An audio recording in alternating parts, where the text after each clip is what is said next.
Australia has gotten closer to banning children under 16 from using social media. The country's House of Representatives passed the bill today, leaving it to the Senate to finalize the law, which would be the first of its kind in the world. The law would make platforms like TikTok and Instagram liable for fines of up to 50 million Australian dollars if they fail to prevent young children from holding accounts. Those platforms would have 1 year to work out how to implement the age restrictions before the penalties are enforced. Mexican President Claudia Sheinbaum said on Wednesday Mexico would retaliate if U.S. President-elect Donald Trump followed through with his proposed 25% across-the-board tariff.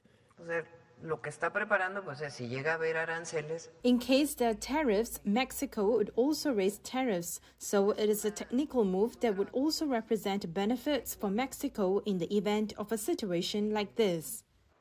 Trump had said the tariffs would remain in effect until the flow of drugs, particularly fentanyl, and migrants into the U.S. was controlled.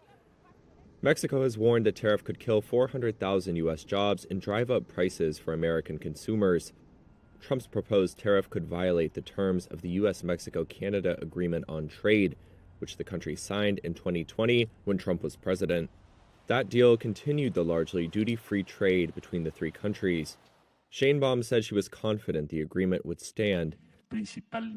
Mexican Economy Minister Marcelo Ebrard, speaking alongside Sheinbaum, said the tariff hike would deliver a hard blow to the automotive sector's top cross-border exporters, including Ford, General Motors, and Stellantis. Ebrard noted that nearly 90% of pickup trucks sold in the U.S. are made in Mexico and would see a price increase. These vehicles are popular in rural areas that overwhelmingly voted for Trump.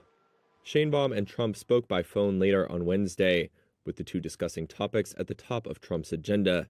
In a post on Truth Social, Trump said Sheinbaum, quote, agreed to stop migration through Mexico and into the United States, effectively closing our southern border. He described the conversation as very productive. Sheinbaum later responded on X that on the call she had laid out Mexico's migration strategy, which, quote, attended to migrants before they arrived at the U.S.-Mexico border. She added, quote, Mexico's stance is not to close borders, but to build bridges between governments and their peoples. A Chinese commercial vessel, the Yipeng 3, is under investigation for suspected sabotage of two critical data cables in the Baltic Sea. The incident has sparked concerns about the security of critical infrastructure in Europe and heightened tensions between Beijing and the European nations. Investigators suspect that the crew of the Yipeng 3 bulk carrier deliberately severed two critical data cables last week as its anchor was dragged along the Baltic seabed for over 100 miles.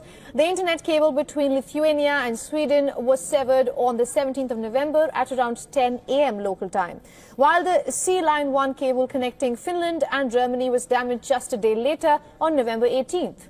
Following the incident, Danish Navy ships pursued and intercepted the Yipeng 3, ultimately forcing it to anchor in the Kattegat Strait, which connects the Baltic and the North Seas. Investigators say that the ship's transponder shut down during the incident, and a review of the vessel's anchor and hull showed damage consistent with having dragged its anchor and severed cables. The incident has prompted increased surveillance and security measures in the region, with NATO ships monitoring the Chinese vessel. While China has denied its involvement in the incident, Russia claimed that any link to it was absurd. According to the Wall Street Journal report, investigation is now centered on whether the captain of the Chinese-owned vessel, which departed the Russian Baltic port of Ust-Luga on November 15th, was induced by Russian intelligence to carry out the sabotage over Europe's support of Ukraine.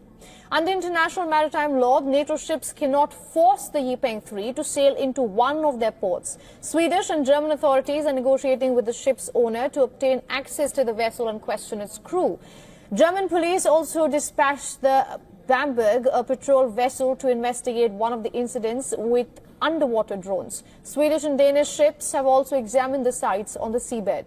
At a press conference alongside his counterparts from Denmark, Estonia, Finland, Latvia, Norway and Sweden, Poland's Prime Minister Donald Tusk said that he wanted to create a Baltic Sea policing mission to protect infrastructure after two Baltic Sea telecoms cables were cut just last week. We share the assessment of the security situation, including concern for critical infrastructure and strategic resources along the Baltic Sea.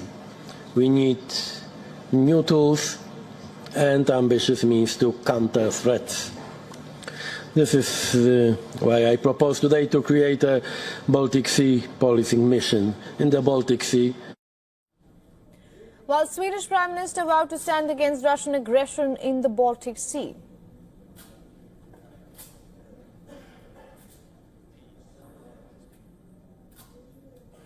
Everybody desires peace in Ukraine. Everybody except for Russia.